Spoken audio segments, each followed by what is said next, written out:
Oke, assalamualaikum warahmatullahi wabarakatuh. Jumpa lagi dengan saya Martanto MKM ya. Video kali ini adalah video pengantar untuk mata kuliah jaringan komputer lanjut dengan modul yang ke-8, topik pembahasan yang ke-11 yaitu troubleshoot VLAN issue. Jadi untuk melakukan troubleshooting, pertama yang akan kita lakukan itu adalah mengidentifikasi problemnya yang mana. Kemudian kita sesuaikan dengan teori yang ada, terus menentukan teori tersebut, jadi yang cocok tuh yang mana, terus kemudian kita lakukan perbaikan. Nah, setelah lakukan perbaikan, kita verifikasi apakah berhasil atau tidak, seperti itu. Nah, itu tahapannya ya, secara umum seperti itu. Nah, kalau biasanya umumnya yang paling sering muncul ya, kalau misalnya ada troubleshoot, pertama itu klien nggak connect. Nah, kalau klien nggak connect, apa aja yang kita cek ya? Pertama kita di klien PC-nya atau kliennya kita cek IP config. Di situ akan muncul informasinya. Apakah sudah dapat IP atau belum ya?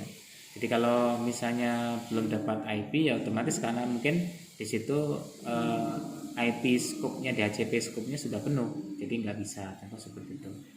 Kemudian juga NIC-nya kadang ada yang rusak atau yang tidak aktif ya. Kadang kan ada juga yang adapternya tidak diaktifkan, seperti itu. Nah, dicek seperti itu di sisi kliennya.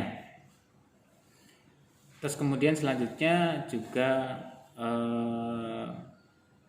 kita cek juga kalau misalnya sudah dapat IP tapi juga masih belum terhubung. Nah, kita cek, kita lakukan ping misalnya gitu ya.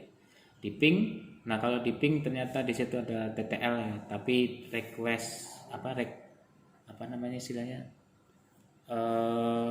karena TTL ada dua ya. Kalau ada yang tulisannya panjang, saya lupa apa nih ya tulisannya, itu biasanya belum login ke access point-nya, atau kalau TTL berarti harusnya sudah connect gitu.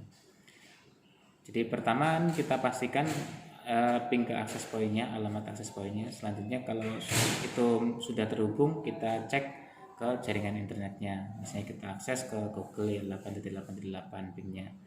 Nah, kalau itu tidak berhasil, nah kita cek ping, pasti udah ketahuan di situ seperti apa koneksinya. Nah, kalau misalnya jaringannya slow, nah atau lambat ya, nah itu ngeceknya seperti apa. Nah, kadang kan juga ada pengaturan ya untuk men-split bandwidth, pengaturan manajemen bandwidth, usernya masing-masing dapat bandwidthnya berapa. Nah, itu kan juga pengaruh di situ. Terus berapa usernya yang terhubung ke access point tersebut, nah, itu perlu dicek juga. Oke, mungkin sekian pengantar untuk modul yang ke-8, topik pembahasan yang ke-11. Kurang lebihnya mohon maaf. Saya kira. Assalamualaikum warahmatullahi wabarakatuh.